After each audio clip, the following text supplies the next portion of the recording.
उड़ता गुलाल राजा जी तोहके खोजे गाल राजा जी हरिहर पियर का लगैती रंगवा लाले लाल राजा जी देहिया पजरवा खोजता हो होलिया में घरे आई सुनिए बलम जी आखी कह गजरवा खोजता होलिया में घरे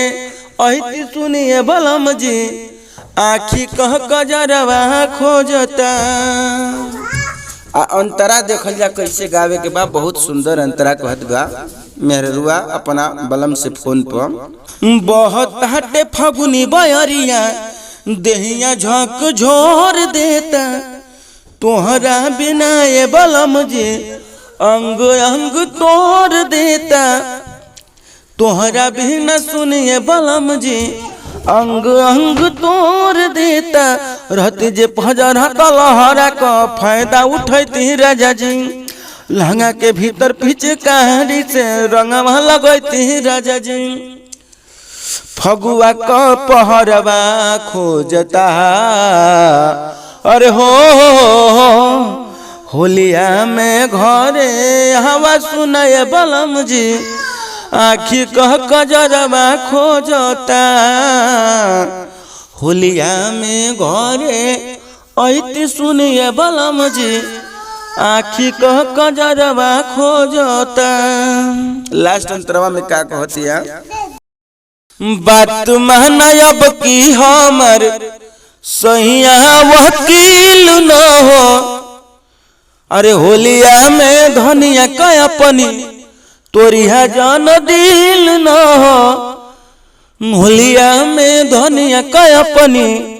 तोरी है जान दिल नु हो धली नु गाड़ी साली जो हो टाटे